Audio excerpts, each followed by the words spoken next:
everything's gonna be alright. And when we get there, I'ma see a pretty young thing. I'ma ask her to take my hand, head to the floor, we gon' dance. And when we get there, best believe we're gonna do a two-step. Ain't no drama in here, so don't stress. Step to the right, then side to the left.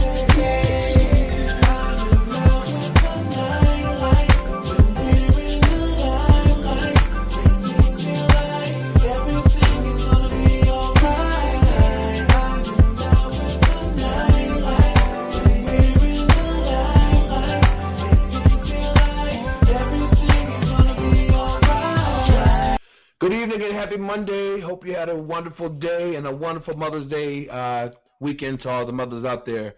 We're back with a brand new show tonight. Tonight we welcome a Philly native R&B artist, Beano French, who released a debut EP, Just Beano, earlier this year. And then Friday Cellphone Man, who is from Liberia, he joins us. He has a new single called Banana that drops June 2nd. He'll be putting on a performance on June 2nd that I actually will be performing there. So find out more information about that. Then, of course, we have movie reviews, sports, fashion, and the best indie music out there. Hot Tops, we're talking about a lot that's going on. You know, First Lady Melania Trump, she had to have surgery today. We talk about that. We talk about the royal wedding. Everyone's talking about the royal wedding, and then the family drama behind that, her father and cousins still showing up to the wedding. Talk about Nas has released his financial information in his war over child support with police. All that and much more. Well, listen, want to remind you, we're all over social media, Facebook, Twitter, Google+, Instagram, and, of course, our official website, thestevenknightshow.com. You can also check us out on iTunes, iHeartRadio, all that. Just go to our website. Look, when we come back, Hot Topics, right back after this. Feels so good. Feels so good.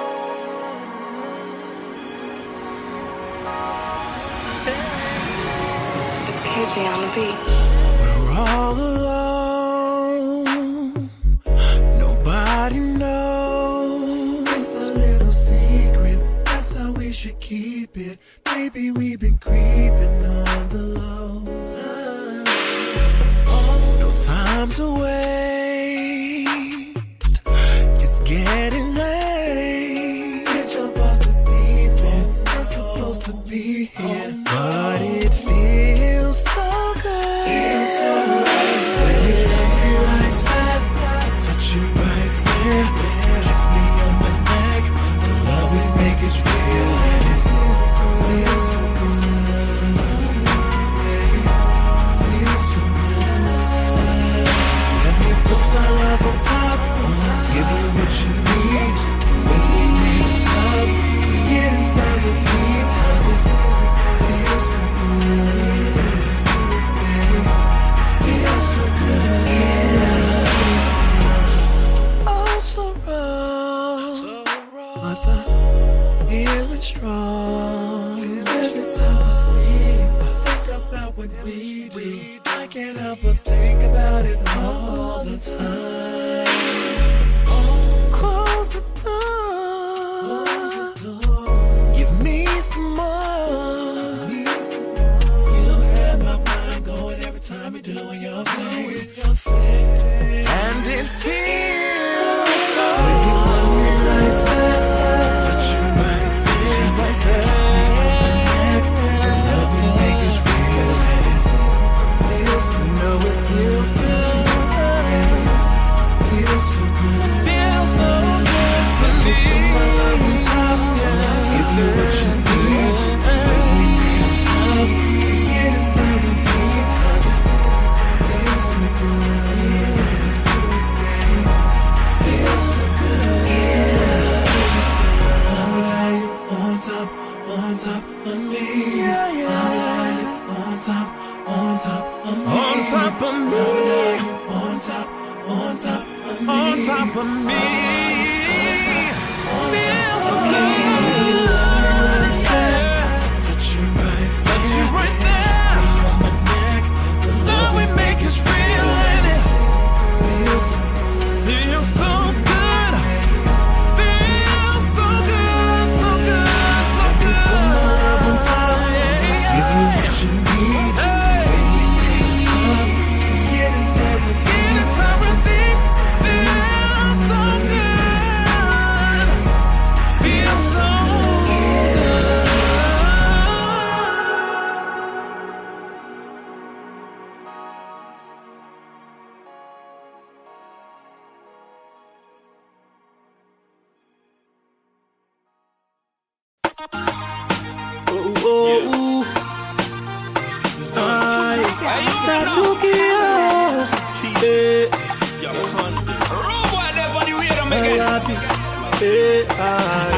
Then we taking over.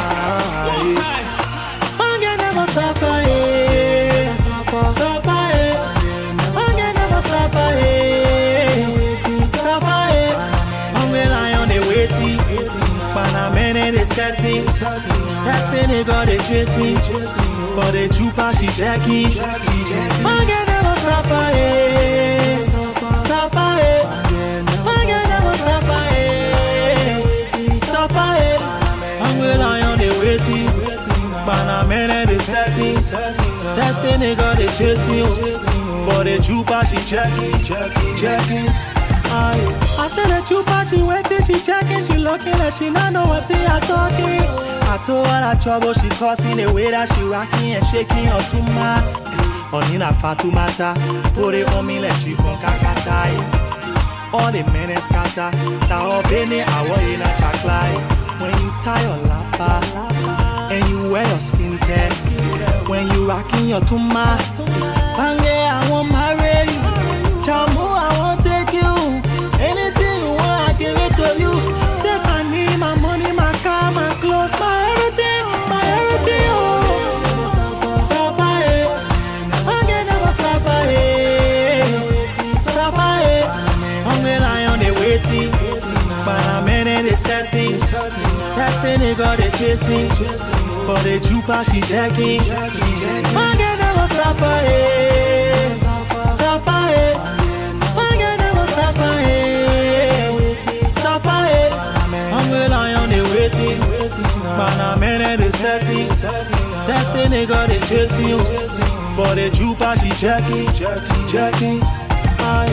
One play you non-see funk, get capping. Like I said before, hungry line blocking. You leave it, another scamming with bop it. Grab it, squeeze it with dry face. That it done, you will be trying how to catch it. You know you're missing a casa bambete. You fix it, all five, trying how to catch it. Then you won't speak serious now till they get. Pretty girl, let me take you out of dinner. I got a cheddar, forgive me, I was a sinner. Gonna be better from January down to December. Take trips, go to spots even in the winter. So sexy, gorgeous, and beautiful. Everything that we do is so memorable. I'm feeling you from your head down to your toes.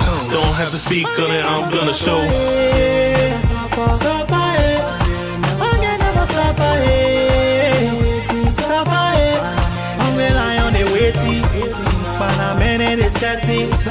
Destiny got the chasing, but the trooper she jacking. I'm gonna never suffer, suffer, I'm gonna never suffer.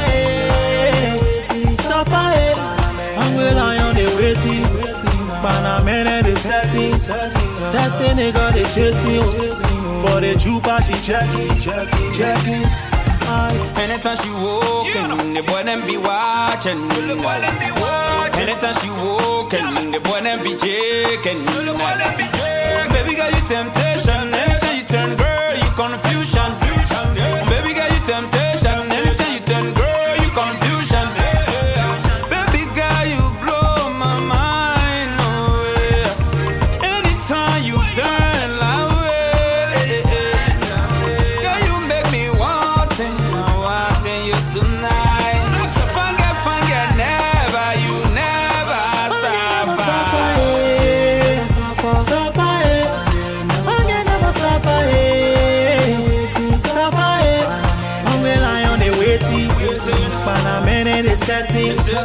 Destiny got the chasing, but the trooper she jacking.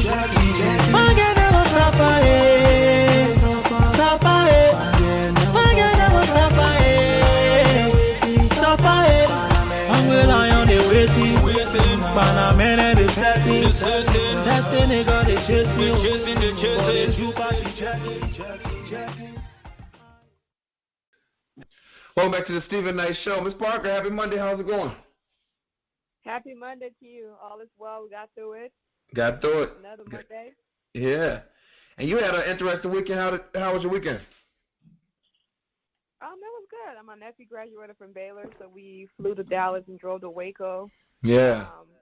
It's a beautiful campus. Lots of people was there this weekend. It was an interesting experience, but congratulations, Eric. I'm so proud of you. And yes. I other nephew is graduating in 2 weeks from Cornell, so and that's awesome. Young men are doing awesome and growing up so fast. Yeah. It was great to be with family and spend some time with him. I bet it was. Congratulations again to your nephews. Both of them are doing big things. We like to see that because we don't see that much in the news with their show. Exactly. We also had another graduate this weekend, Mr. Aaron Cosby, got his MBA. Congratulations. Awesome. Congratulations, Eric. Aaron, my nephew. Congratulations, Aaron. Proud of you. Thank y'all so much. Thank y'all so much. Thank you. Yeah. So it's the law degree next, right? Law degree next. Well, we're very proud of you. Congratulations, definitely. Appreciate it. Thank you. All right. Well, let's see. Question of the day is, how did you meet your current, or if you're single, your last significant other? Does anyone want to tell us? I think everyone I've pretty much ever dated has been met through mutual friends. Okay. Just about everyone I've ever dated, except for one person. I met him I actually met him out at Vanquish. Oh, okay, Vanquish, Everyone else I met through mutual friends. Mutual friends. Okay. What about you, Aaron? I ain't had time to do anything, man. That's right. I'm just not waking up from a 3-year combination, man. It's that was your relationship, huh? Yeah. It's been my books, my education. That's been it. Yeah. That's all I got. It's funny because mine was social media too, but most people, well, not most people, a lot of people who commented on my Facebook today was through social media. Someone says, isn't that the only way you meet people these days? Through social media. But I think, do you think it's better to meet people on social media? Or do you think it's best through mutual friends? Is there a preference, or is it just it happens how it happens? I think meeting people these days, I think it's easier to do so through social media. I just for a woman, I know that that it's not something that we always encourage men to hit us up in our DMs and all that stuff. So I think it's a bit challenging, especially I know for most women, most of my friends, it's just not something that we're comfortable with yet. I got you. But a lot of people do meet through social media. Social media. It's interesting because I was telling you last week, Miss Parker and I are in this Facebook group, and she actually put me onto it because we were having interesting conversations. And they made a post to tag someone that you're interested in getting to know. We encourage you to, if you need to have privacy, do DMs. Talking about they've made couples through that. I thought that was kind of awkward because what if someone tags you?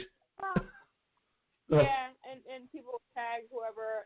But I think those type of posts are more so just fun. Right. I was in Miami a couple of weeks ago, and this guy was like, "Hey, you're in my neck of the woods." He's on my Instagram, and he always hit me up whenever I'm in the islands or whatever. Right.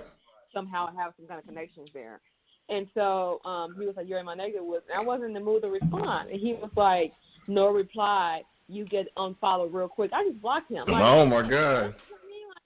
That's so aggressive. So it's rather aggressive, and I think a lot of men, get their feelings hurt. It's not a big deal. I read a meme the other day that says there's a whole bunch of men in females' inboxes, DM, talking to themselves, and that's true. And you never respond. They still send you messages. I think that's retarded. I agree. If I DM someone, which I don't do often, but if I do, I don't get a response. My pride won't let me send another message. My pride will let me do it. They do. Well, tweet us at Stephen S. Show, SHO. Let us know how you met your current or last significant other. All right. Hot topic. So, over the weekend, Chance the Rapper, he did a commencement speech at Dillard University. And during his speech, he said that Beyonce's Coachella performance was better than any performance Michael Jackson ever did. And so, of course, that turned some heads. And someone said, we respect Chance the Rapper on his opinion, but folks never said Michael Jackson was a better performer than Marvin Gaye or Sammy Davis Jr. Let people be great. Your era is different, so stop saying someone is better than the next. It's disrespectful, and I need it. What are your thoughts? I agree. I mean, I think it's his opinion. I think it's his personal opinion. So I think we should take it with a grain of salt. Like, it's not that serious.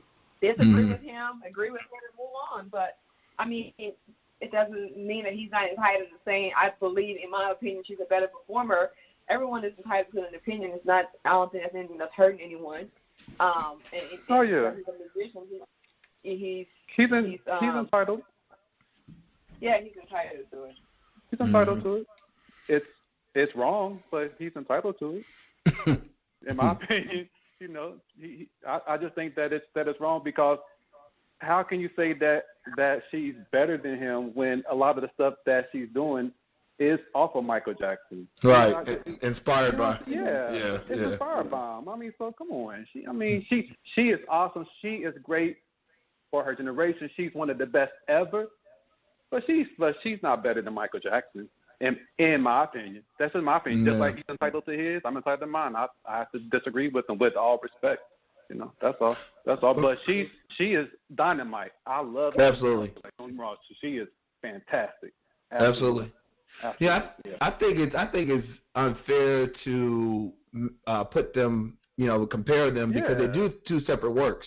And, you know, he was great in his day. She's great in her day. And like you said, it's all inspired by each other. So, I mean, I agree everyone has the right to their opinion, but I wouldn't compare, especially someone that's considered a legend to, you know, to a current artist. Not saying that take anything from her, but just the comparison to me, I wouldn't do that. But teach his own. All right, Nas. Nas is spilling the tea, financially anyway, to let Khalees know how he spends his riches. Now, if you remember, Khalees said in an interview that Nas was responsible money-wise, and that he didn't even know where money was coming from, you know, where he banked at, and all this kind of stuff. Well, the rapper filed legal docs obtained by TMZ, which shows that he makes about $175K a month from various sources, music, investments, etc. He has more than $8.3 million in cash in the bank. Nas lists his monthly expenses at $76,834.04. That includes $20,000 that goes to helping various family members, including his father. He also revealed that he pays $15,000 a month in rent. Nas disclosed his financial info because he and Khalees are now at war over child support, because Khalees says that the $8,000 a month ain't cutting anymore. A judge has yet to decide how much she'll get. What are your thoughts on him releasing this information?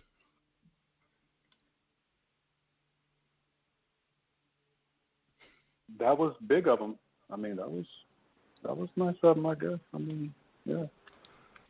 He makes a good check every month. Go ahead, Ms. Parker. Where is he living where he's paying $50,000 in rent when you 15. can buy a place? 15. Oh, 15. Yeah. Right, yeah. He needs to buy a place. And secondly, of all the allegations that she posed against him, he felt the need to clear that up. Mm-hmm. That ain't looking good, son. Ain't looking good. You're not concerned about the fact that you're a deadbeat father. You're not concerned about the fact that you're a woman beater. You're not concerned that you're an alcoholic and you have some substance issues. You're worried about making sure people understand that you got money. Yeah. Well, I think part of it also is because she's asking for more money a month, and he's trying to show where all his money is going, because she said he didn't know. I think that's what more so. But I do agree that with the other allegations about the abuse, you know, that you should speak on it. You should speak on it, because by not saying anything actually says a lot. You know what I mean? So, yeah, I definitely agree. With that. Do you think that okay, did he post this on social media?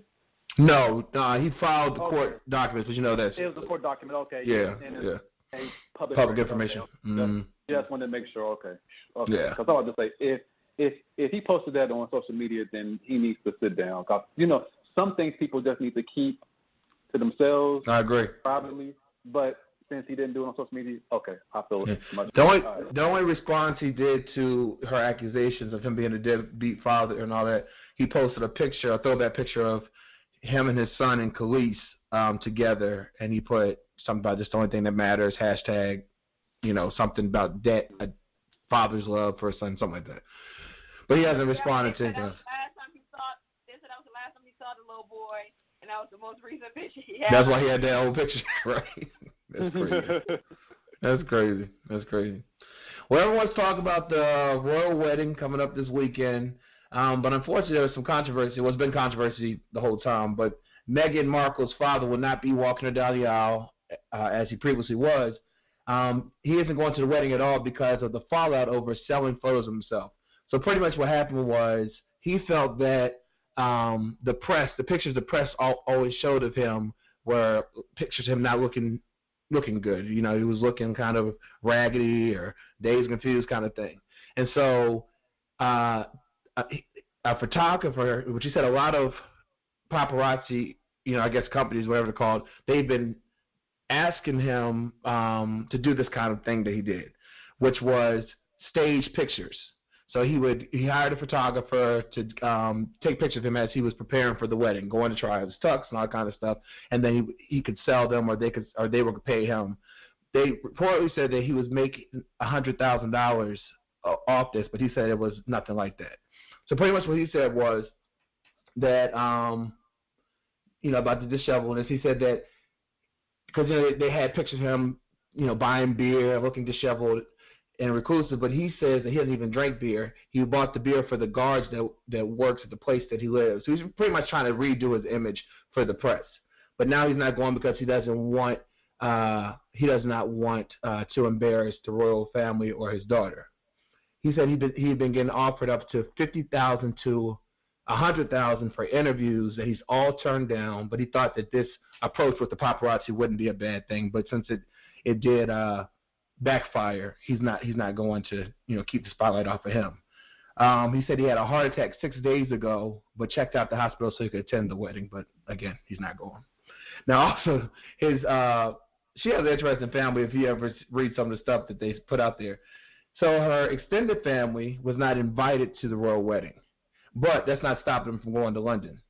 So her nephew and his brother and their mother have all flown to London despite not being invited. They're doing it because they're going to be correspondents on Good Morning Britain, presumably dishing family secrets for Saturday's big day. So what do you think about this royal wedding? First of all, will you be watching it? And second of all, what do you think about the family drama behind it? No, I don't plan to watch it. I'm pretty sure, I have my own life, but I'm pretty sure that they'll be showing reruns, but clips all next week, and it's going to be flooded with it on social media. So I don't need to waste my time staying up to watch the royal wedding. They ain't gonna put any money in my pockets. They gonna make my life better. I'm happy for her. Good luck to her, but no, I'm not that invested. Right. But as far as the family issues, that's to be expected, especially when you come from a family with a background like hers, kind of on a not so well-to-do side of things, especially on her father's side. I think people are going to take advantage where they can. I think that once that happens to a lot of celebrities, not just her. Once you make it big, people come out the woodworks, and when you all you can do is ignore them. And when you do that, they find other avenues to get attention. And unfortunately for her, because who she's marrying, those people are being allowed to voice their opinions and host shows and things like that. But otherwise, they will just be dismissed, right? Exactly. Dismissed. But I'm pretty sure it's not pleasant for her. I'm pretty sure it's been unpleasant and a bit stressful for her. But hopefully she can get through it. And unfortunately, that's just how family is. Unfortunately, and then even her brother, I believe it was her half brother or somebody, he wrote an open letter to Prince Harry saying that if he marries her, it'll be the worst mistake of his life or something like that. That's crazy. Wow. Yeah. That was her ex-husband's brother. No. Oh, ex-husband's brother. Okay. Yeah. Wow. One of his brother came about and said, we love Meghan, we support her, And then one of the brothers, I believe, did the letter. Oh, wow. All right. Well, let's take a quick break. Well, first, Aaron, will you be watching the wedding? I wish her and Prince Harry all the best, but that'll be a strong no. Right. I agree. That'll be a strong no. Wish them all the best. Like you said, we're going to be inundated with pictures and coverage. Yeah. And then also they are having all these different documentaries and different Dateline stories every 5 minutes. God bless them, but I'm not that much interested. Right. Exactly. All right. All right, we'll take a quick break and we're back with more hot topics right back after this.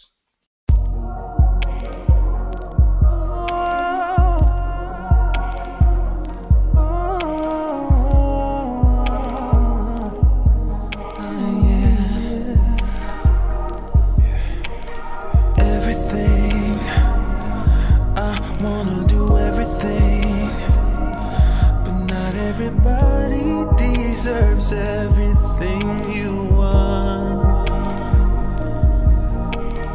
All of me, I would give you all of me. I just gotta know you're with me once we go too far. I cannot trust you with all my fantasies. Can I trust you tonight? If I trust you, I'd do almost anything. Can I trust you tonight? And I don't wanna hold back, no, I don't wanna do it if it's gonna be wrong. Tell me you'll keep your lips sealed, unless your lips fail. And I don't wanna hold back, no, I don't wanna do it if it's gonna be wrong. Tell me you'll keep your lips sealed, unless your lips fail. Can I trust you with all my fantasies? Can I trust you tonight? If I trust you, I'd do almost anything. Can I trust you tonight? Look at me, don't stop but just look at me and tell me you understand this moment is just us. Believe you me, your secrets are safe with me. The more free you are right now, the more I can go on. I don't wanna hold back, no, I don't wanna do it if it's gonna be wrong. Tell me you'll keep your lips sealed, unless your lips fail. Can I trust you?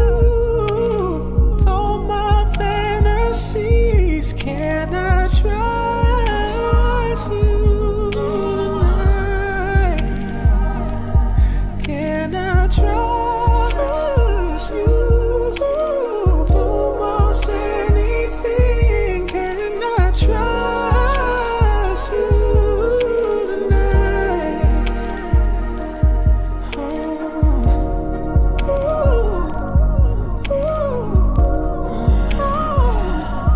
Can I trust you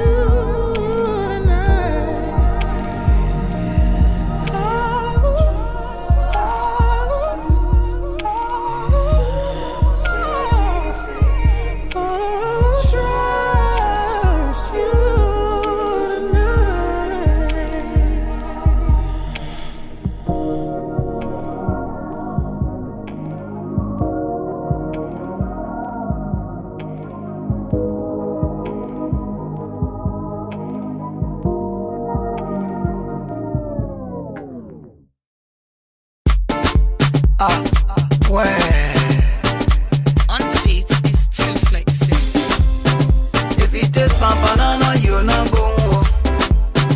If you taste my banana, you not go home.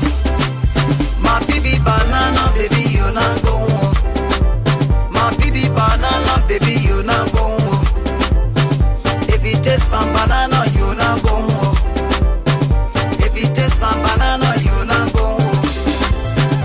Oh my baby, my African lady, oh baby, she's my lady, my beautiful baby, oh baby.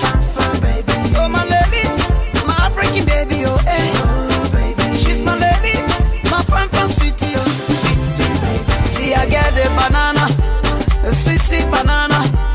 I get the banana, my big banana. You will like my banana, titi, sweetie banana.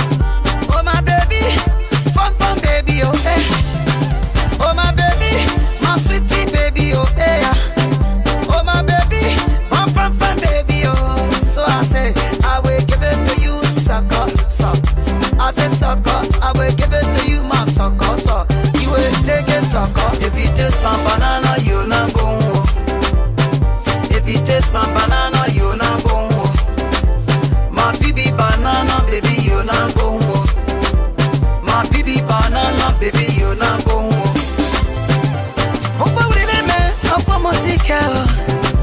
Oh my jula, oh peje, oh pa me kalebio. Na jula ya ya ni na le pa me kalebio. You know that the mono na jula pa mo bleche oh. Wa pa me kalebio. Wa ye mo dale ma oh. Ale nya se me na mo dale ma pa mo kalebio. Ni ma le mo na mo dale ma pa me kalebio. Oh my baby, my African lady, oh baby, she's my lady, my beautiful baby, oh baby. Oh my lady, my African baby, oh baby, she's my lady, my fun sweetie, oh sweet baby. See I get the banana, a sweet banana. I get the banana, my big banana. You will like my banana, titi, sweetie banana. Oh my baby, fun baby, oh eh. Mama wale ah, dia ye wale ino ne na nyumale oh ah, dia ye wale ah, na nyuma wale dia ye wale ah, male oh. If you taste my banana, you not go home. If you taste my banana, you not go home. My baby banana, baby, you not go home. My baby banana, baby, you not go home. On the beat is Too Flexing. What up, everybody? It's Beano French, and I'm here right now on Stephen Knight Radio. Make sure y'all go tune in to my new project, Just Beano, right now, streaming everywhere. Welcome back to the Stephen Knight Show. I want to remind you, we're all over social media: Facebook, Twitter, Google+, Instagram, and of course our official website, thestephenknightshow.com. You can also check us out on iHeartRadio, on Apple Podcasts. Just go to our website for more information, thestephenknightshow.com. All right, so people were shocked today. Melania Trump was hospitalized. First Lady was hospitalized and will be in the hospital for several days. She had surgery on her kidney. The First Lady had a procedure called embolization done at Walter Reed National Military Medical Center. Embolization is considered a minimally invasive surgery that involves cutting off blood flow to a particular part of the body. It's typically used to shrink a tumor or block an aneurysm. Although the White House hasn't said why Melania needed the surgery, they still refer to it as a benign kidney condition, which means it's not cancerous. Now the surgery was a success, and there are no complications according to her office, and she's expected to be there the rest of the week. What are your thoughts on that? Melania probably got the most rest she ever had since that fool took off. Yeah. That's probably a blessing in disguise. She got some rest, but if it's a kidney issue, she probably drinking a bottle of wine every day just to deal with him. I wouldn't be surprised. Mm-hmm. I wish him well. Honestly, at first, I didn't like him and his whole crew, but I honestly pity her. I do too. I think she's living in hell. I think she's a battered woman. And I think she's just trying to hold it together and get through it like the rest of us, but devil and sleep with him. Mm-hmm. Absolutely, yeah. Cause I never was one of those that jumped on her back when the whole birther thing was going on, because I remember when she was interviewed and she said some of the birther talking points, and people got upset about that. Yeah, I she did. Because I felt that she was saying what her husband told her. Right. Right. And okay, I can see people saying, well, she's still her own person. Yeah, true. But at the same time, I can see how she's been probably controlled and manipulated and things. So I didn't feel too bad for her. I felt bad for her. I felt really bad for her. I felt that she was just stuck in this situation.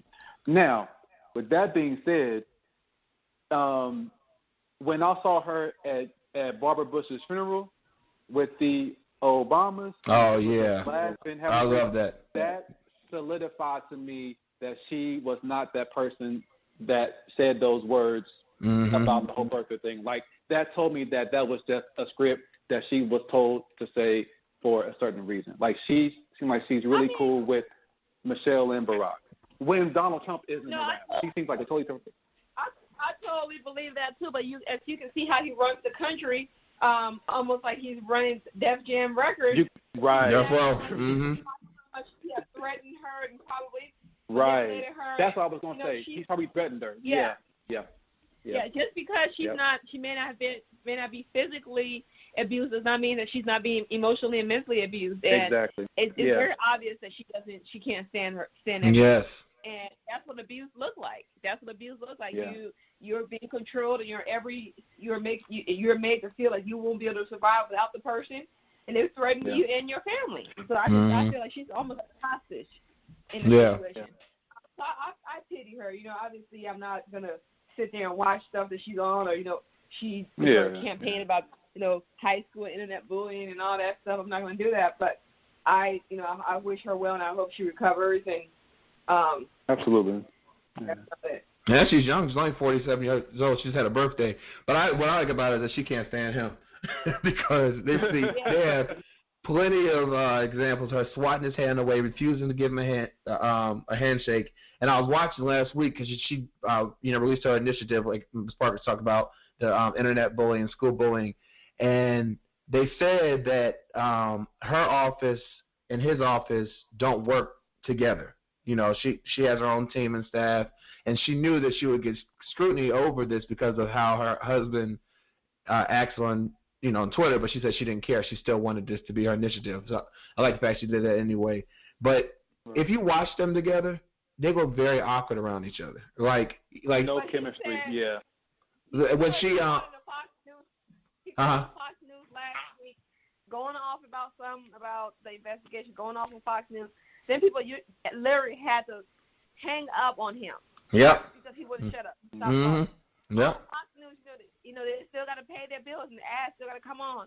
One commercial break, wouldn't stop talking. The second commercial break, they pretty much said, okay, Mr. President, we got to go. And pretty much had to hang the phone up on him. Yeah. Then, during that conversation, he said that they were like, happy birthday to Melania. What did you guys do? Oh, so there was her birthday? I'll have to make that up. Oh, my gosh. Wow. That's horrible. And they've been together almost 20 years. That's crazy. You don't know when your wife's birthday? But I'm sure my staff remember to gave her some flowers. What? Yes. I feel bad for that woman. I feel bad for her. Well, we definitely hope that she makes a full recovery and that she'll, bounce back to, All right. Well, Meghan McCain, she unloaded on Silicon Valley star Kumail Nanjiani this morning, for essentially saying her father, John McCain, didn't do enough to stand up for victims of bigotry. So the backstory is Meghan was pissed off over a tweet Kumail posted about the White House aide who caused outrage last week when she joked that John's opinions don't matter because he's going to die anyway. What Kumail tweeted was, what was said about McCain was vile, but I wish the McCains had been as offended and vocal when vile stuff was said about other people, races, and nationalities. Meghan, no, he said, I'm sorry, perhaps we wouldn't be in the moment right now. Meghan, who said she was deeply offended And she fired back a tweet this morning. She showed that video. You remember back in 2008 when John McCain and President Barack Obama were campaigning, that woman said that Obama was a Muslim, and John McCain took the mic from her and said no, he wasn't. She posted that video. She Arab. The lady said Arab, actually. Just Arab. I'm sorry. Yeah. Okay. Arab, Thank you. Yeah. Thank you. You're welcome. So she posted that video, and she said, "You mean like he did here?" I can give you literally thousands of examples of my father speaking up against bigotry and all kinds, but the video sums it up pretty concisely. And she says, "You know nothing about my family or my father, Kamal, nothing." So Kamal wrote back. He said, "Megan, I did not mean to offend you. I could explain my point further, but instead I'll just say something I truly believe. If we had more politicians like your father, the world would be a much better place." And then she apologized, and she thanked him, and he wished her and her family well. What are your thoughts? I do believe that John McCain has always had good intentions. Mm-hmm. I think he's a stand-up guy. But I think I understand what Kamar was saying as well, is that there have been cases where they have chosen politics and where they stood, and Megan does it every day, where they stand politically wise over what's humane and what makes sense in the country. And Megan does this every week, almost every day. She sure does. Yes, she sure does. Yes, he showed. He showed up that one time because he knew that was something that was super outrageous. But as far as things that they align themselves with, that align with their politics, as far as them being Republicans, that has been inhumane to other people, that's part of the issue. That's why we are where we are, and that's why people like the aide and Trump can sit there and make fun of her father, because that's the environment that the Republican has created with their policies and stuff that they truly believe. They truly believe that they are good people, but they're not. You can't be a good person and be a racist. You can't be a good person and want to turn away babies and snatch them away from their family because they're not American. You can't be a good person if you would let people die in the desert from the heat and the cold just because they're not U.S. citizens, but this land doesn't belong to you. You can't be a good American and do a good person and do any of those things. So regardless of how they feel on a one-on-one issue, their policy is inhumane, right? What they believe in and what they stand for is inhumane. That's where you're going. And if I was her, I would have clarified that and made sure I would hit them where it really hurt. Yeah. The thing is, they're going through a lot right now, so obviously everything is going to be sensitive. But there are people who are dying every day because of her father's policy, because the policy the Republicans have put into place. So what happens to those mothers and fathers and daughters and sisters? Right. So every time Megan is on there crying about how her family is going through a lot, okay, I sympathize with you guys. A person having a sick father who is, maybe in hospital or wherever the condition he's in is not anything that I would wish on anybody. But you have to be. That's what happens. That's a part of karma. It puts you in position to see things in other ways. So until they're able to see things and say, okay, suffering is suffering, regardless of who is suffering, then these things, the universe is going to help them along in seeing things the way they need to see things. So, I think that lady who tweeted that gentleman should have a point and stuck to kind of made what she meant to say. And I don't think it was a one-on-one issue between Obama and him. What she was trying to say, she was trying to really imply that his whole career he'd been part of policies that have put our country in the state that it's in now. Okay. I have a question. Yeah, I have a question. What color or what race was that gentleman that sent that tweet to Megan? I believe he's Indian. Okay. The reason why I'm saying that is because I find it interesting that when last week when the White House staffer criticized her father, and when the Fox News analyst criticized her father, and when Donald Trump talks about her father, she's crickets. She's all kind of, no, she wasn't. I will say she hadn't been. She actually was on several shows talking about it. I saw her last week, and she was passive compared to what you just told me that she was with regards to this guy. She was passive with those other instances.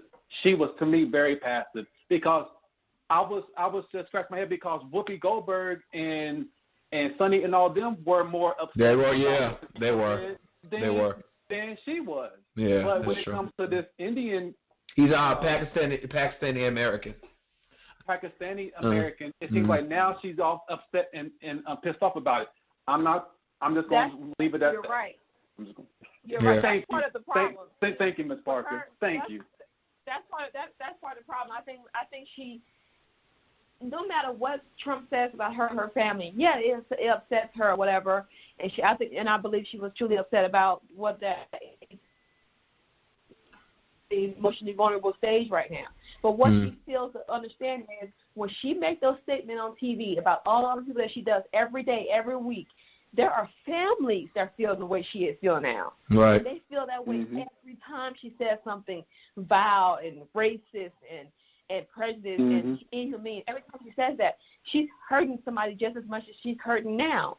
But another thing is, too, she has had more tolerance for Trump and his behavior toward her father. If you ask her now, she still is a strong Republican. She still somehow supports his administration. After all the things that he has done and said about her father, that's how strong hate is, right? You hate so much that you would support someone who is rude and nasty and hateful towards your own family because he represents the total idea of what you truly believe in and hate that you believe in. Thank you. Yeah.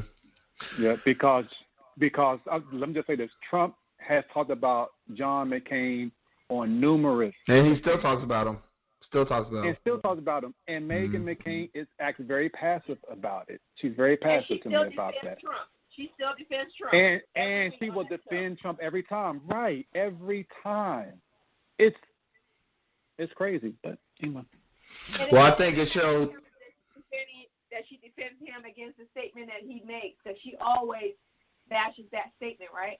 But overall, her support for Trump is still there. So every week he says a bunch of father, you come up there, you're upset about it, blah, blah, blah, you let it go. And then the next statement you make, or the next segment that comes on, is about something policy-wise that affects other people's family. And you're supporting that. To me, that's hypocritical. You just was upset about what he said about your father and how he's been treating your family, but then the next segment is about a policy that he's been that's going to affect hundreds of families in a negative way, but you support that policy. That doesn't make sense to me. Right, yeah. I think it showed the class, though, of Kamel, who, when he saw he offended that he did, because he could have dug deeper and said what he really was trying to say, but I guess he was being sensitive to what the family's going through, and he bowed out. I thought that showed his class, how classy he is, not even going there with her.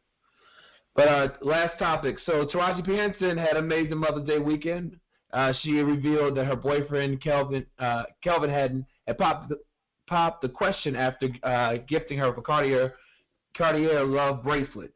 She put on Instagram, I said, yes, y'all. He started with the Cartier Love bracelet, but that was my Mother's Day gift. And then he dropped to his knee, almost passed out. Said, hashtag, she's officially off the market, and she's so happy. Hashtag God is. Congratulations to her. What are your thoughts? Congratulations, all I got to say. All right, yeah. All right. Well, listen, thank you so much for Hot Topics. Hey, Ron, appreciate you, Miss Parker, as always. Have a great week, and we'll be right back after this.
why I'm packing my suitcase. I'm only taking what I need. The world is waiting for me. I won't sit home any longer. Since I've died enough hunger, and I should be making a difference. I know I'm telling the truth. Wasted potential is the death of many. If there's plenty of dead men who live, 'cause their words live on, though they've been long gone. Yes, I know I wanna be like them.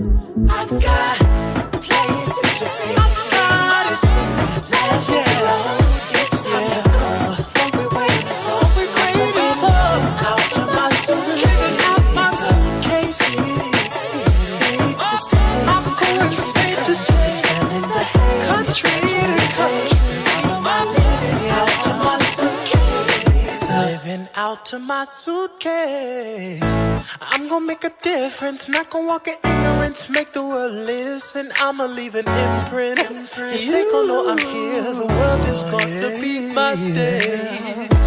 And when I'm long gone, they gon' talk about me. They gon' read about me. I'm gonna leave a legacy. A legacy. Yes, you and me gon' make history. Wasted potential is the death of many. Yet there's plenty of dead men who live, 'cause their words live on, though they've been long gone. Yes, I know I wanna be like them. I got places to be. Come on and get your stuff. Let's hit the road. It's time to go. Let's hit the road. I'm gonna be living out to my suitcase. Cities, state to state, country to country. Spelling the hay, if that's what it takes. That's what it takes. Out to my suitcase. Let's change the world for every boy and girl. Let's lend a hand. Let's take a stand. When facing fears, they'll disappear. They'll disappear.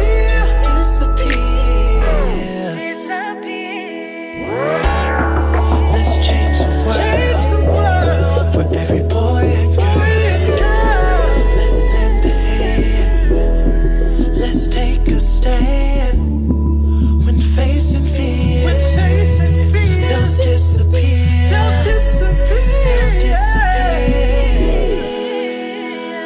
I got places to be. Let's hit the road. It's time to go. What we waiting for? I'm gonna be living out to my suitcase. Country to country, spelling the hay, if that's what it takes. I'm living out to my suitcase. Places to be, things to see. I got places to be. It's time to go. What we waiting for? I'm gonna be living out to my suitcase. City to city, state to state, country to country, spelling the hay, if that's what it takes. I'm living out to my suitcase. If you believe in your dream, won't you sing and say, out to my suitcase. If you believe in your dream, out to my suitcase.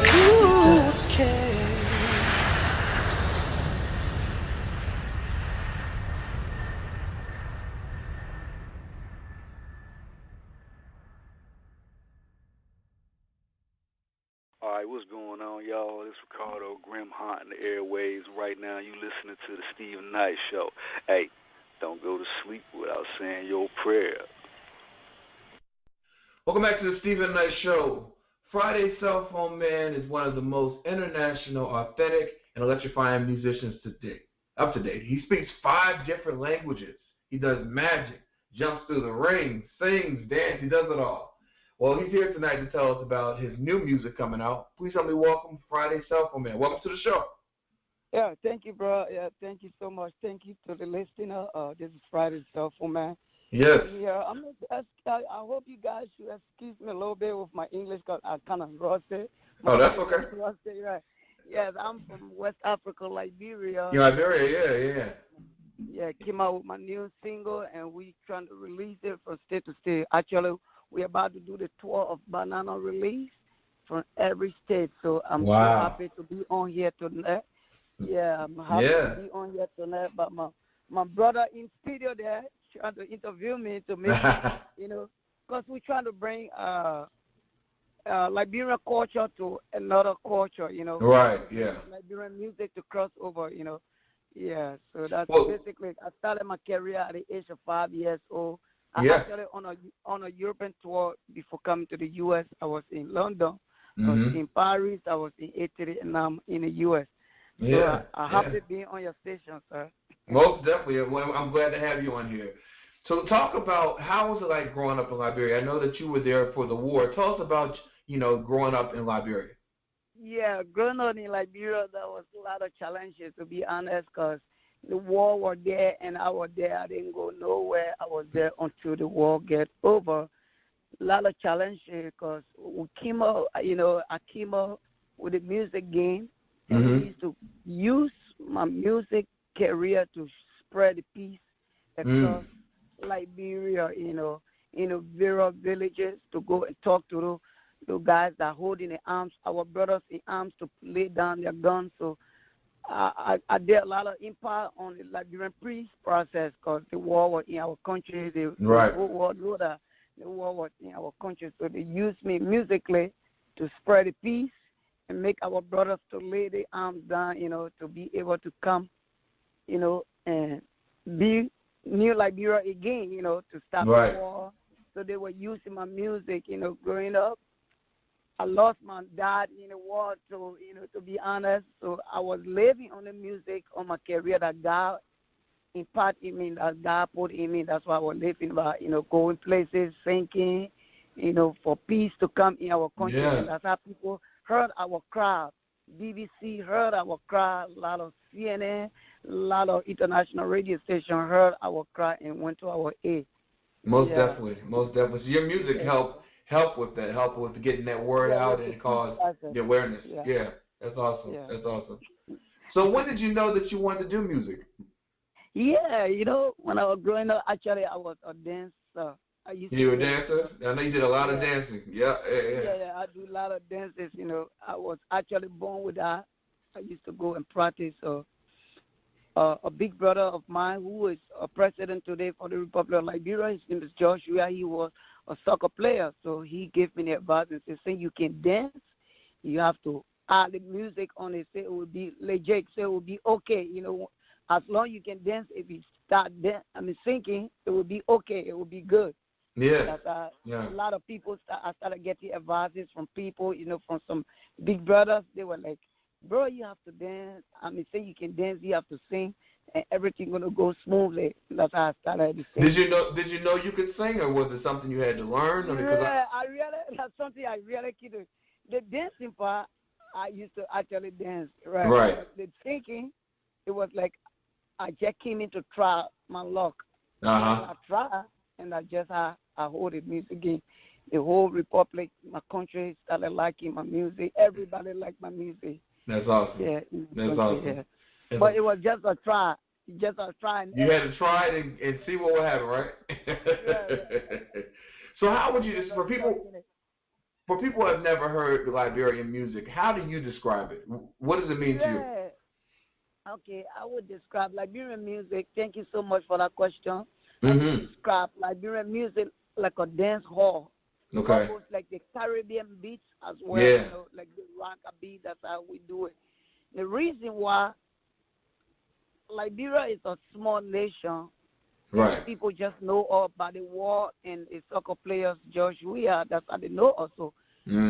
My intention is to make people to like Liberian music, to know the Liberian music, because a lot of people have been receiving these questions. Yeah, we know Liberia, but how Liberian music go? How Liberian culture? Right. Yeah. So that's why I'm planning to make it crossover so people get used to it. Like we listen to other country music like Ghana and Nigeria. Exactly. Other part of West Africa, Jamaican music. So I want Liberian music to hit that top, Exactly. And you already performed in Australia, London, and other parts of the country. England. Yep. Yeah. So I was in London. So you're bringing it here to the U.S. and you have your new thing. To the U.S. to the U.S. You know, the African American to get used to my kind of music. Yes. Dance to it, right? It's a most danceable definitely. music, you know. Dancehall music. And your new single is called Banana. Tell us about that single. Yeah, this single Banana. I wrote this song. I went to a party one night. I saw this Jamaican girl, you know, she was like dancing. You know, I was monitoring her, so she came out. She said, "Oh, but what's your name? You look like a star from Jamaica." I said, "I am a star, but I'm not from Jamaica. I'm from Liberia, West Africa." Right. She was like, "Oh, really? Oh, can I listen to some of your music?" I hit her up with my YouTube, Instagram, and Twitter. So she said, "Oh, yeah, you're good. But you have to do a song that would be able to, you know, relate to." That's how I went home. I thought about it. I wrote this song, Banana, because everybody, when you say banana, everybody know what is banana, you know. Right, exactly. Yeah, exactly. We know banana is something to eat, but the ladies love banana. So I said, write this song for banana. If you taste my banana, it's like when this lady get to know you, she won't go home. When she tastes a banana. When she got a banana, she ain't going home. Visit your house and taste your banana, she will not go home. You probably have a kid with her and marry her. So all right. When I came over there, I took it back to another Jamaican club downtown Atlanta, and they played it. They were like, "Oh, yeah, it sounds good." Okay. Keep it up, Solomon. You know, keep it up. Because I took the demo and they listened to the demo. So I came back and do the finished product. I mastered it, everything. And that's why, you know, I try to make it cross over to another culture for other people to know that Liberians got a gift. Liberians got a gift. They got a talent. So I wanted me to go as far. The sky is the limit. The sky's the limit, yeah. To really go further. Yeah. Most definitely. That's how I wrote Banana song. Right, the Banana song. And the song, you're having a release party for it. You're actually having an event. Yeah, we're also having an event on June 2nd, Saturday, June 2nd. And I'll be performing there with you, not together, but, you know, I'll be there performing as well. I'm excited about that. Yeah. Can you tell us about that event? Yeah. You're going to be performing there. I know, bros. I know already, because we're going to like this. You know, my dream to really perform with other musicians, like international musicians, like you guys, you know, to blend it. Exactly. When we blend it, it will be okay, you know, because my country already like me. They know me. So when we blend in the Liberian music with the American music, the rap, the comedy, you name it, you know. Exactly. That would make us cross over. It will. So we do a cultural exchange. So when we're done with this concept, by the grace of God, we're going to go to Liberia. You're going to know where I'm from. Oh, I love it. On stage. Yeah. I will love that. Yeah. And that's at Vibes Nightclub, 4469 Glenwood Road, Decatur, Georgia, 30032. And again, that's just going to be Friday Cellphone Man release single party, the Banana Song single party. So definitely, for more information, they can go to our website, the Stephen Knight Show, for that. Now, when does the single actually come out, Banana? Banana came out a month ago, but we didn't release it. We kept keeping it until we can release it officially. Okay. Yeah, but right now it's on iTunes, on CDs, baby, Amazon, it's on SoundCloud. It's everywhere. Well, how can people keep listen to the rest of your music and keep up with you on social media? What are your social media handles? Right. Like YouTube, you can go on YouTube on my personal page, Friday Cellphone Man. They can go on there and listen to the rest of my music, because there's a lot of music, you know. A lot of music. We're talking about Banana, because Banana going to be released officially June 2nd. Okay. About that club, you know. So most of my songs are on iTunes. A lot of songs, you know, a lot of videos on YouTube, and we about to do, after the single release, we're about to shoot the video. Oh, that's gonna be dope. The video too. Yeah, in Maryland, we'll be shooting the video there, And we got a lot of songs, not only Banana. We got Chuku Chuku Business. We got Simple Mistake. People make a lot of mistakes in life. They really do. I wrote a song and talked about if you make a mistake for the first time, do not make that mistake again. If you get your girl, you have to hold tight to her. You have to keep her under your arm, because if you lose her, that's a mistake. That's it. A lot of music, yeah. Well, Friday Cellphone Man, I thank you so much for joining us tonight, and I wish you continued success. I look forward to performing with you on June 2nd. And again, for more information about that performance and where to listen to Banana, go to our website, thestephenknightshow.com, and we'll be right back after this. Yeah.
love is showing me my path.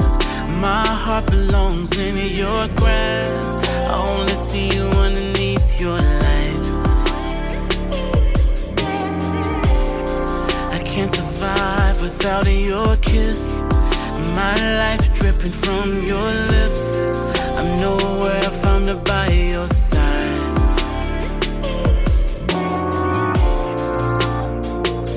It feels like time slows down, and every breath is getting longer. I feel my heart sinking to the ground, and every weakness is getting stronger. And as I'm falling, I can feel you lift me up underneath your wings. And it's every touch how you take my love and bring it back to life. You bring it back to life.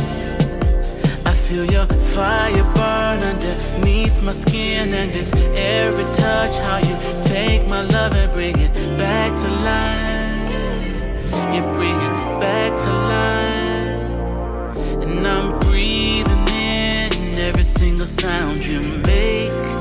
I can feel your words all in the air. With your voice making my heart beat. If your soul is all I see, it's like the rest of the world is not there.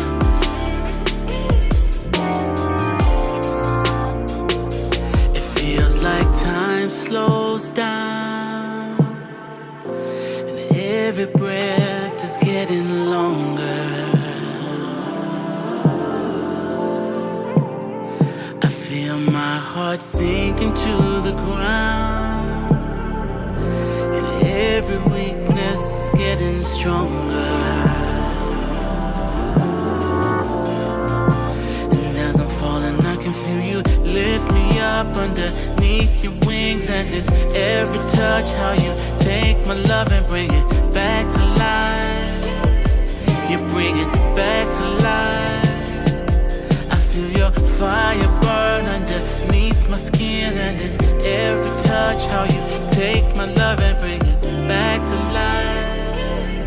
You bring it back to life. And as I'm falling down, I feel you lift me up underneath your wings. And it's every touch how you take my love and bring it back to life.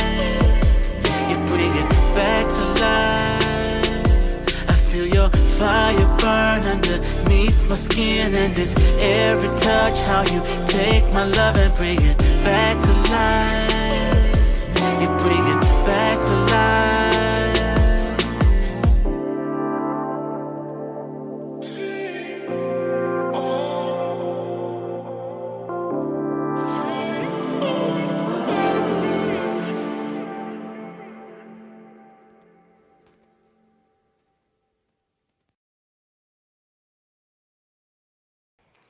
Hey, what's up, y'all? It's the First Lady, Faith Evans, and you're listening to the Stephen Knight Show. Welcome back to the Stephen Knight Show. Our next guest has shared the stages with the likes of Ty Dolla $ign, to Music Soul Child, and many more. But now it's his time to stand on his own. Please help me welcome the very talented Beano French. Welcome to the show. Hey, thanks for having me. Well, first, look, I have to congratulate you on the success of your debut EP, Just Beano. Congratulations. Yes. Thank you, man. I really appreciate that.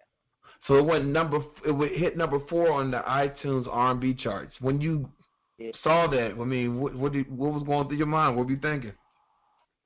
When it actually charted on iTunes number 4, my manager Aubrey, he called me. I was actually at work. So I work for UPS. He FaceTime. He was like going crazy. So I'm thinking something wrong was going on. I'm like, yo, what happened? He's like, yo, you don't see what's going on? But me, because I work at UPS, my phone isn't really in my a priority at this second. So then I get on. He like, yo, you number 4 on iTunes. I said, I didn't really believe him at first. So then I hung up the phone with him and checked the charts myself, and there it was. And it was kind of I was kind of stuck. I didn't know how to feel at the time. Right. And then it was like, yo, I'm really number 4. It wasn't like something that I expected. Like I expected to have a lot of support and everything like that. But to hit like number 4, like a legit number 4 on the iTunes charts was a blessing, man. It's great. Most definitely. Well, so you started out in the church. Both your parents were musicians as well. Tell us about your childhood and kind of how you got to where you are today. I had a very, very great childhood. Had 2 very supportive parents. Like I said, I started in the church. If everybody laughs when I said, I always told my mom, like, I didn't always tell my mom I wanted to sing because I was a late bloomer, but when I did tell my mom I wanted to sing, she's like, you're only going to sing if you're good. So my mom was very, very hard on me as far as singing. So she put me in the choir, which only helped me. It grew me into the artist I am today as far as like the strength of my voice, the range I have in my voice, being able to blend and harmonize and everything like that. My father was also very supportive. He's a guitar player. He's actually on tour right now. Wow. He been touring since I was a child. So, okay. My child was very good. I had 2 very supportive parents. Just grooming me along this way of music, just always behind me and pushing me. Yeah. Well, I would say that artists who grow up singing in church, or especially in choirs, it's like boot camp. You know what I mean? Because you have to be good to sing in the choir. You know what I mean? And it teaches you. It's like your first vocal lessons. Would you agree? It definitely is the first vocal lesson. Because people say, did you have vocal lessons ever? I'm like, nah, I was in the choir though. Right. Exactly. So what happened from the choir to now? Choir to now. I always tell people my first love actually wasn't music, it was sports.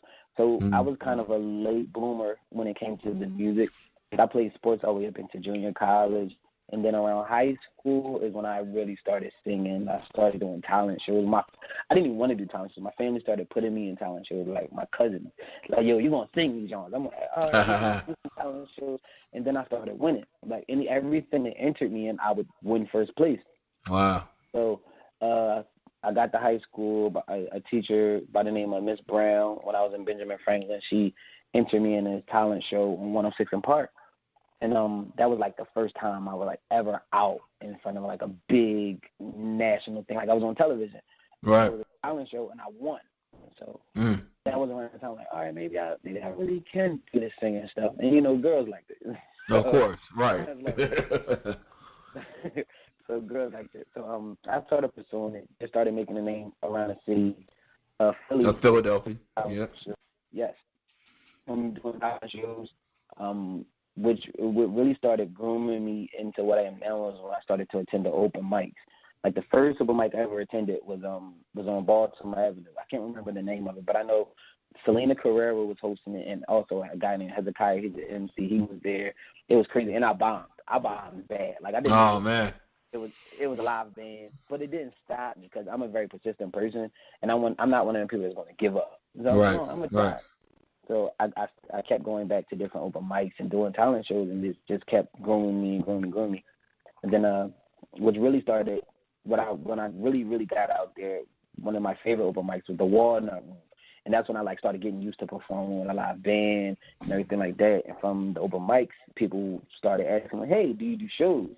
So I can't really remember my first show.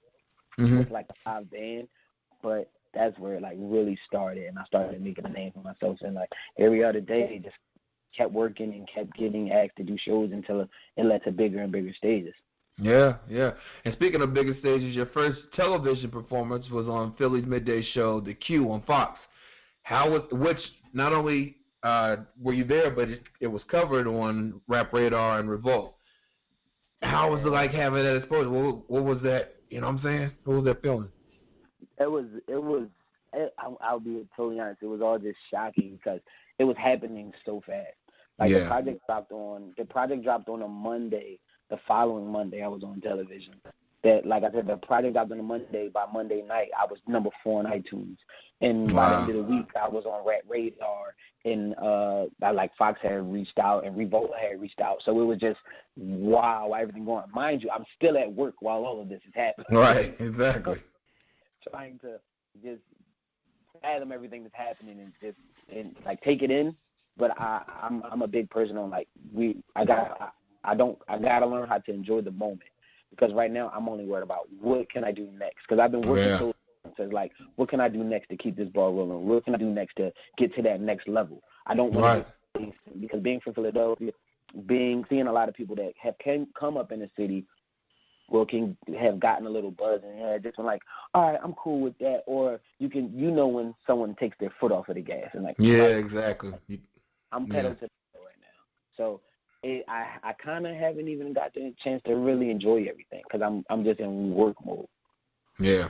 I'm working on that.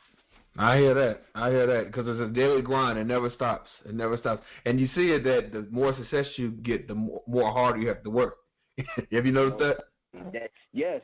Every day, it went from like my phone was busy to literally my phone starts ringing nonstop from about 8:30 in the morning till about 12:30 at night, with just people wanting things or I have to do things and more obligations that are coming up. Like my manager was like, Beano, this is what you asked for, so you got to get used to it. Like it's a different interview every day, different write-up. Like, oh, this person wants you to come here. Like, hey, I'm just getting used to it. But like I'm all for the hard work. But like you said, the more success that comes with it is the harder you got to work. Exactly. So what's next for you? What's next for me right now is my show at Coda. So I'm actually doing my first big headlining concert. That's dope. March 18th at Coda. So this is actually the Just Beano release project. Okay. The Just Beano concert. And Lord willing, not Lord willing, but the Lord blessed me enough to have the show sell out a week before the show even happened. Wow. That's dope. So people are checking for you, Beano. They're checking for you. How does it feel, though, to know when you think about the young guys singing in the church to now, people are like, you know what I'm saying? They're excited. How does it feel? Yeah. I won't lie. It feels great. It feels great because one thing about me, the city of Philadelphia has always been behind me. I wasn't ever one of those people that had felt like I needed to go out my way to get support from people. I just always felt like when you're genuinely yourself, people buy into that and they want to see you win. So it's just like I'm making everyone proud finally because everybody's pushing me. But now that it's here, now they're doing their job. Like I said, I gave the utmost praise to Philadelphia when the project hit number 4 on iTunes. Like I have a nice following. I have a solid following like in New York and DC. But my home base is, I think, what pushed it to number 4, and that was Philadelphia. So it feels amazing to make everybody proud, from my family to my friends to the city of Philadelphia. Like it feels good, and the city of Philadelphia showed me love back by selling out my show. Like in the first 6 days, I think 210 tickets sold. The venue hit me like, yo, this is nuts, and I was surprised myself. So yeah, that's dope. I mean, I love seeing people pursue something and then see it come true. What is your ultimate goal? Where do you want to see yourself musically in like the next 5 years? Musically, next 5 years, touring, maybe 1 or 2 albums in the next 5 years, and just doing music full time. Just really pursuing the dream and using the gift God gave me, because I've been trying, but every failure that I went through, I feel like is growing me for what's to come. And I know I'm strong enough to handle whatever's coming this way. As far as like the work you got to put in the success that's going to come with it. Absolutely. I know in fact I can do this. Yeah. What do you want people that been living on the rock haven't heard of Beano French? What do you want them to know about you as an artist? What I want people to know about Beano French is that he loves his family, he loves his music, and he loves God. And he's gonna put his all into everything that he does. Any song I get on, any stage you see me perform on, I'm giving you all of me. I'm never half-assed. Like this, I'm giving you every bit of me that I can. That's what's up, man. Well, listen, tell everybody where they can keep up with you, where they can listen to the EP, where they can, not listen, buy the EP, where they can, or we want to buy the music, where they can buy the music, catch up with you on social media. Tell us all that. Yeah, so all my social media handles are the same thing. It's all Beano French, BeanoFrench. The project is Just Beano. You can get that on iTunes and every streaming site. It's legit everywhere. From Apple legit. Music, to Tidal, to Spotify, everywhere. Google Music. If anywhere you can stream or download music, you can find Just Beano. So, yeah. You heard it. You heard it right here. Listen, Beano French, thank you so much, man, for taking time out your busy schedule. Glad we're one of those calls you can make. And thanks for having me. For more information, go to our website, thestevenknightshow.com, and we'll be right back after this.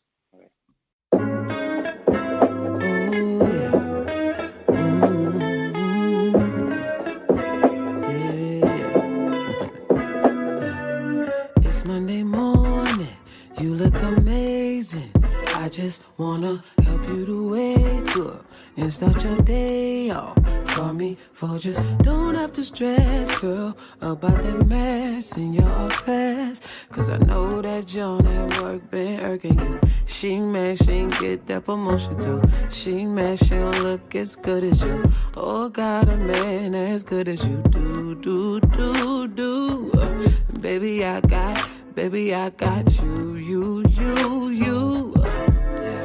And I'll make it easy like Sunday morning, even on Monday morning. And I'll make it easy like Sunday morning, even on Monday morning. Hey, cause that's what your man is for, holding your door, grabbing them bags out the car, getting some shit out the cabinet, sending you good morning text when you mad at me. I make it easy like Sunday morning, even on Monday morning, baby. It's Monday morning, you look amazing. I just wanna keep you beside me. Can you call out, please? I'll make it worth it. I'll make it perfect. Don't you get dressed, you know what's next. I promise I'ma take you places you've never been. Right now, lay there, I'ma stare at you. Cause I ain't never seen something so beautiful, and I wanna take real good care of you. Baby, I got you. And I'll make it easy like Sunday morning, even on Monday morning. And I'll make it easy like Sunday morning, even on Monday morning. Hey, cause that's what your man is for, holding your door, grabbing them bags out the car, getting some shit out the cabinet, sending you good morning text when you mad at me. I make it easy like Sunday morning, even on Monday morning, baby. So what you need from me? Cause baby, I can be everything you could ever imagine so easily. You made me wanna put my phone down, give all my attention up to you now. Whatever you need me to do, I can take all that and stress over you. Easy like Sunday morning, even on Monday morning. And I'll make it easy like Sunday morning, even on Monday morning. Hey, cause that's what your man is for, holding your door, grabbing them bags out the car, getting some shit out the cabinet, sending you good morning text when you mad at me. I make it. What are you doing? Hello? I'm so sorry, man. I apologize. Okay, well, I like Sunday morning, even on Monday morning, baby.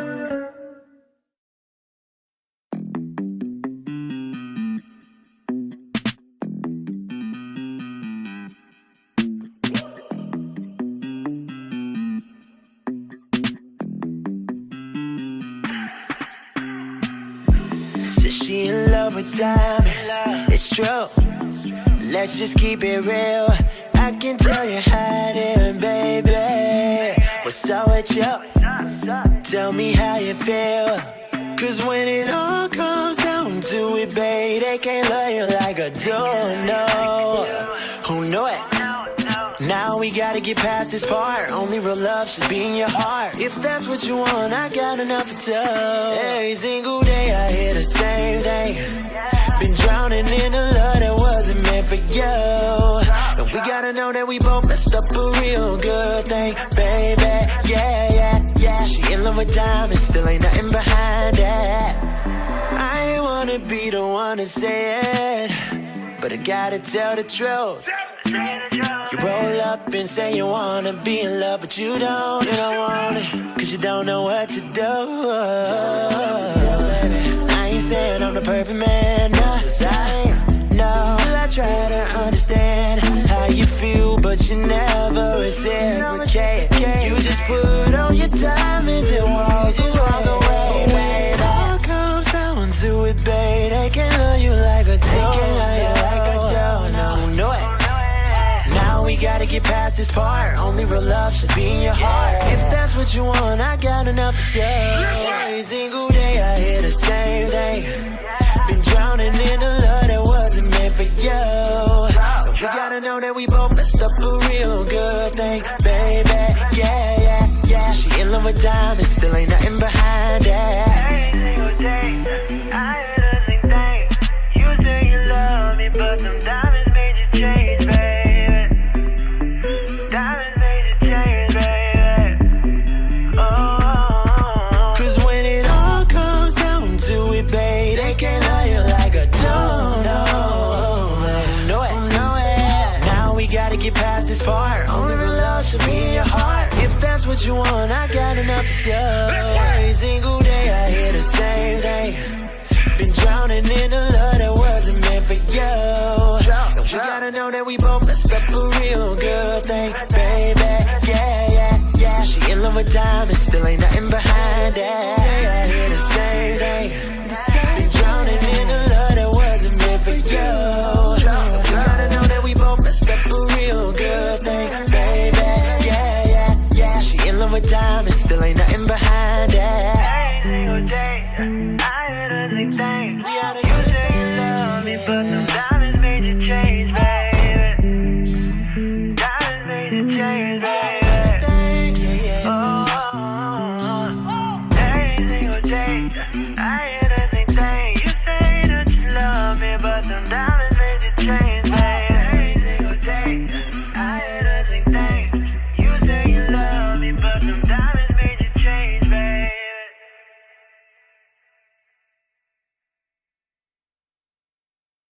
Welcome back to the Stephen Knight Show. Janelle, how's it going? Great. How are you, Stephen? I'm doing good. Can't complain. It's Monday. We're getting through it. Yes, sir. Yes, sir. I know you have. Well, first of all, how was your Mother's Day? It was okay. Actually, Robbie got in late yesterday. You know, he travels so much. Yeah. So he got in late yesterday, so it really wasn't much of a Mother's Day, but I'm sure he's going to make it up to me today. I'm sure he So, will. yeah. All right. I know you have some great things for us. Go ahead and take it away. Okay, yeah. I have a ton of great things. Usually, you know, after a holiday, you know, sales will dry up until you know, we get near the next holiday, but that's not the case this time.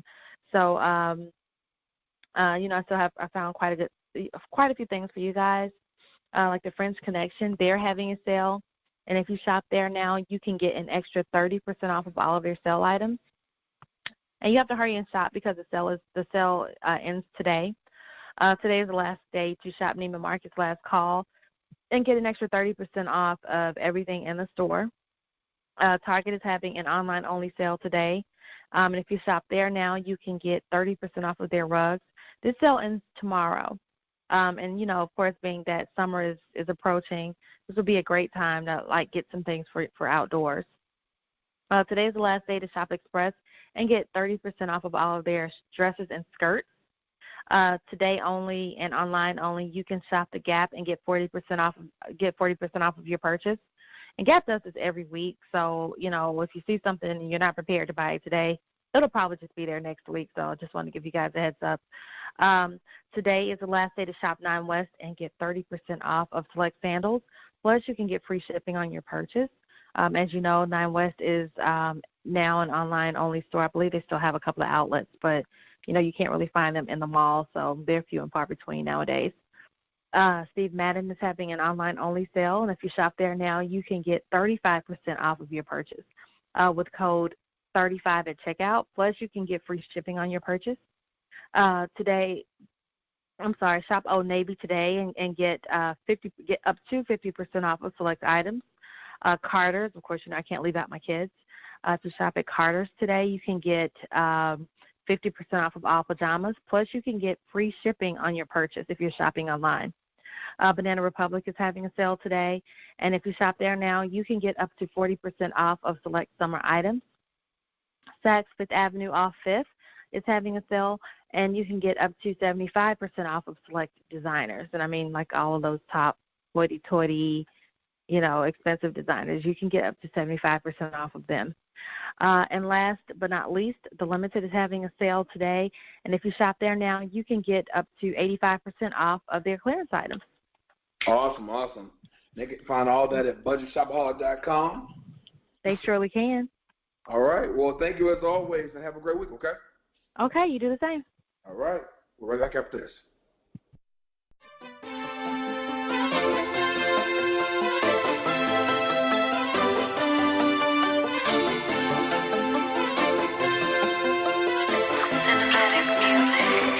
Show 'em how to move like it's your only option. Show 'em how to go, girl, 'cause you do it flawless. She be like, he be like, my haters be like, rep your town tonight. And we on. Show 'em how it's done when your back is in the corner, but your dream is number one. She be like, he be like, I be like, yeah. Let me start this anthem all proper. From poverty, I still finish college. Do it all, keep my face stay shining, 'cause your boy right here is a soldier. Back to the music, telling you why I do it. For my brother, his daughter, my dreams stick to it. I lost a few on the way, miss them all the time, but I keep the memories alive on the music. Thought I wouldn't do it, thought I couldn't do it. Thought I wouldn't do it, thought I couldn't do it. Thought I wouldn't do it, and I couldn't do it. Watch me do it. Show 'em how to move like it's your only option. Show 'em how to go, girl, 'cause you do it flawless. She be like, he be like, my haters be like, rep your town tonight. And we on. Show 'em how it's done when your back is in the corner, but your dream is number one.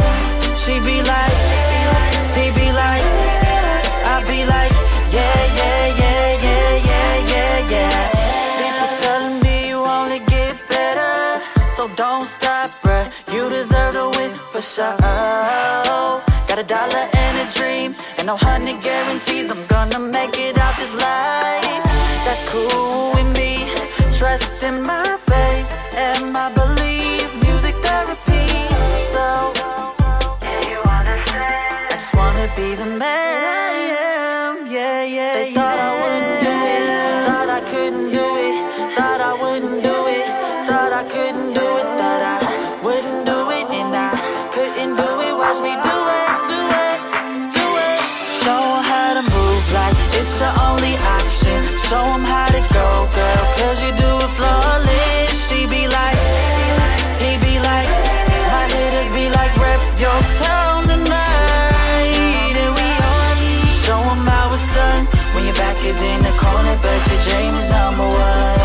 She be like, he be like, I be like, yeah.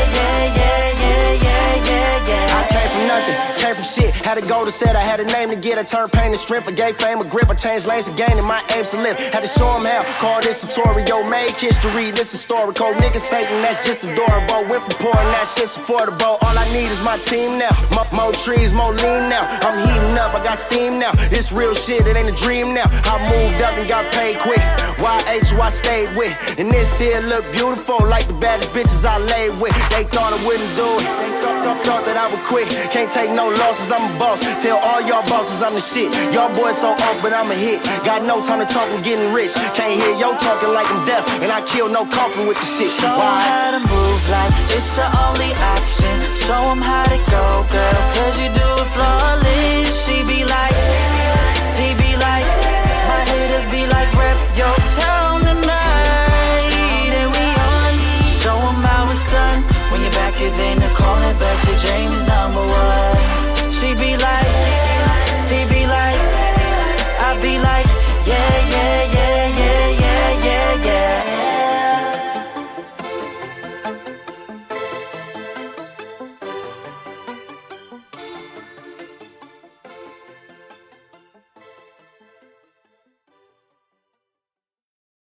Hello, beautiful people. It's your girl, Monisa, and you're listening to The Stephen Knight Show. Welcome back to The Stephen Knight Show. Aaron Conley, first and foremost, congratulations on getting your MBA. You graduated this weekend. How was it? It was all that. It was all that. It was That's good. everything. Yeah. That's real good. Yeah, absolutely. Yeah, I feel great, man. It was emotional. It was exciting. I mean, it was just a lot of different emotions and feelings, and yeah. I can imagine. That's a huge accomplishment. It was epic. I remember when you went back to school. You know what I'm saying? Right. Yeah. Right. You're right. Now I have multiple degrees, everybody. Multiple degrees. Yes. I went from having none, zero, to now I have multiple degrees. I have a master's degree. Like that. That's crazy. And beyond that, I am the first male in both my father's side of the family and my mother's side of the family. The immediate side, meaning, cousins, right, grandparents, parents, whatever, all that, aunts, uncles, all that. I'm the first male on both sides of my family to have their master's degree. Congratulations. Definitely proud of you, and I know the law degree is next, so keep it moving, keep it going. Oh yeah, absolutely. Thank you. All right. Well, what's going on in the world of sports? Sports. What? Oh, there was actually sports this weekend. I thought it was just all about teams. Congratulations. All right. That was the sport, man. That was what was going on for me. But no. I understand that there were other things going on besides my graduation. Right. Yes. All right. Did you watch the Eastern Conference Finals yesterday? I did not. Played, right? Yeah. Celtics, Cavs. No, I did. Looks like the Cavs got blown out though. Oh, they got that whoop. Yeah. Yeah. Oh yeah. Oh yeah. I don't know. Like Boston was possessed. Boston was playing. I mean, they were just hitting everything, and Cleveland was just. I don't know where they were at. I don't know if they were back in Cleveland, if they were on vacation. You know what? Maybe they were in Durham for my graduation. That's probably where they were. That's what it was. That's what it was, because they sure were not in Boston. I don't know. They were not at that game at all. And LeBron James, who was still LeBron is he is amazing. He is. Y'all already know how I feel about him as an athlete, as a person. I think he's just cool and everything, but he is human. Prior to this game, this entire playoffs, he's been playing as a robot. Just literally putting the team on his back. Right. He couldn't do it. He just could not do it. He had an off game. He only had 15 points. Oh wow! And for Cleveland to have a shot at winning a game, he has to score at least 35 points. Right.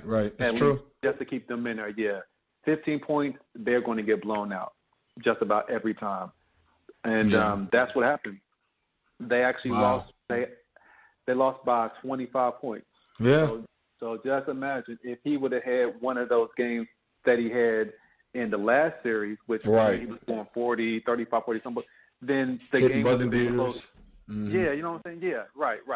And that just tells you, just for them to win close games, a buzzer beater, he has to score nearly 40 points. Right. Every game and he just couldn't do it.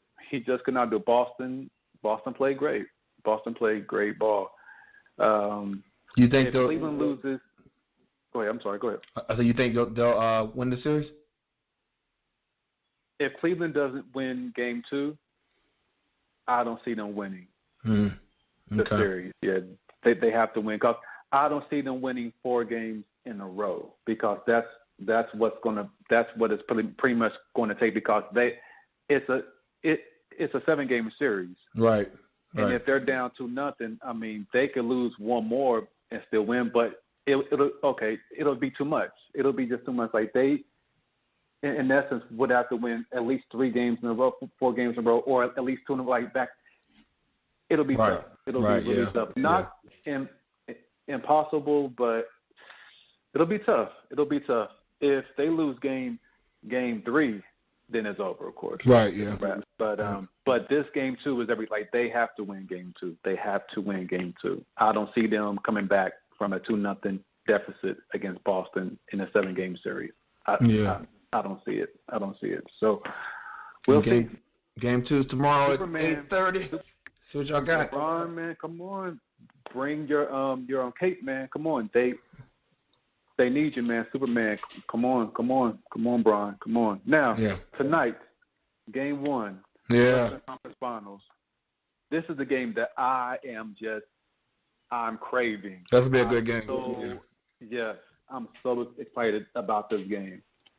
I see this game being high scoring because both teams play decent defense, but they're much better offensive teams, and I don't see them really locking each other down. So I see this being some scoring, maybe 120 points per team. Like it'll be fun. It'll be really fun. Really fun to watch. Really fun. I got Golden State winning this series. Yeah, me too. So we know what that means. Congratulations, Houston. Right. You did, Marcus. I've been kind of better. Yeah, I've been better. You have been better lately. As of late, yeah. But if we want to go by, the past history, I'm gonna say Houston's got that. But I really think that Golden State is going to play hard. Like I really do. Something about Houston. I don't know if they have enough against Golden State. Right. Yeah. In a 7-game series, because Golden State, man, they've been here. They've been here, done that over and over again. Right. I think that they're going to turn it on, do what they got to do. They're going to win this series. They'll win the series. We'll see. All right. We'll see. Have you heard about the Supreme Court ruling with regards to sports betting? No. Okay. The Supreme Court, because I want to make sure that I'm reading it right. Did you get it right? Yeah, I got to get it right. All right, here we go. Monday, the U.S. Supreme Court struck down a federal law that prohibited sports gambling, which means that now states can go ahead and legalize betting on sports. So Georgia can do it. North Carolina can do it. Tennessee can do it. Kentucky, California. Everybody can. So what do you feel about that, Stephen? Well, people are doing it anyway. So I think now they can do it legally. You know what I mean? Yeah. True. What do you think? Yeah. So now it's interesting because I don't know. I mean, okay, yes, you are absolutely right. People are doing it anyway. I just hope that it doesn't get to the point where players on teams are actually betting. Because if you remember, that's what happened with Pete Rose, I believe, with in baseball years ago. You don't know who Pete Rose is, do you? I'm sorry, I'm sitting here reading about the Okay. Oh my gosh. Because it's saying here they're asking questions about what the new law or whatever they banned, and it's saying here only if you're in Nevada for right now, but it's gonna change. Yeah, because that's how it was at first. Okay. Now saying Connecticut, Delaware, Mississippi, Pennsylvania, West Virginia, and New Jersey. Now every state is Okay. And it'll grow from there. Because see, because that was the issue for a long time with regards to bringing pro sports teams to Las Vegas, because they were like, since the state legalizes sports betting, people felt that if there was an NFL team or NBA team or whatever there, that who's to say that players and coaches wouldn't bet on each other? You know, it could taint it. Right. It could taint the So anyway, so now everybody can do it. So Atlanta, watch out. All right. Falcons. Yeah. We'll see what happens. But yeah. But so anyway, don't spend your mortgage and rent money. That'll see. Yeah. So that's something to also kind of factor in. But anyway, people are going to do it anyway, just like what you said. They're going to do it anyway. So. Yeah. Anyway, all right, that's all I got in sports, man. Watch the game tonight. Watch the game. All right, listen. Right back after this. Right back after this.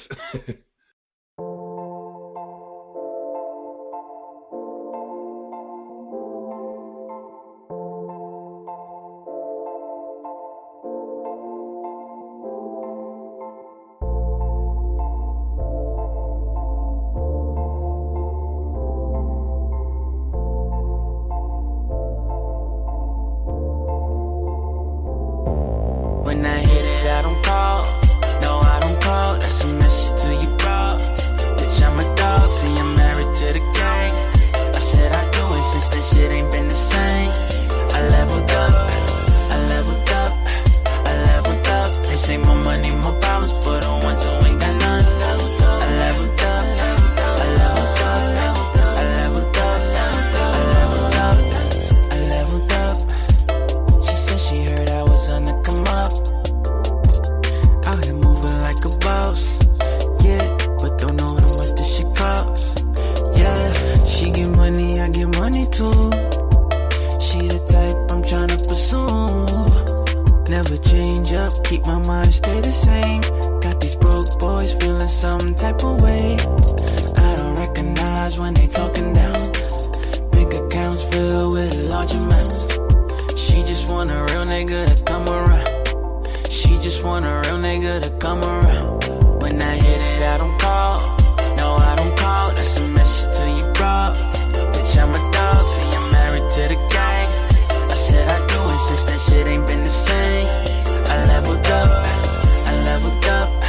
I leveled up. They say more money, more problems, but on one, two ain't got none. I leveled up. I leveled up. I leveled up. I leveled up. Count up all these bands, all these dead presidents. She want a one night stand. I told her go bring a friend. More money, more problems. I'm a rich nigga, I'ma solve it. She gave me head in the foreign. I'm flexing on them so gorgeous. Go your bag, what's that rolling? Real recognize real, but I do not know you. Go your bag, what's that rolling? Real recognize real, but I do not know you. I don't recognize when they talking down. Bank accounts filled with large amounts. She just want a real nigga to come around. She just want a real nigga to come around. When I hit it, I don't call. No, I don't call. That's a message to you, bro. Bitch, I'm a dog. See, I'm married to the gang. I said I do it since that shit ain't been the same. I leveled up. I leveled up. I leveled up. They say more money, more problems, but on one, two ain't got none. I leveled up. I leveled up. I leveled up. I leveled up. When I hit it, I don't call. No, I won't call. That's a message to you, bro. Bitch, I'm a dog. See, I'm married to the game. I said I do since that shit ain't been the same. I leveled up.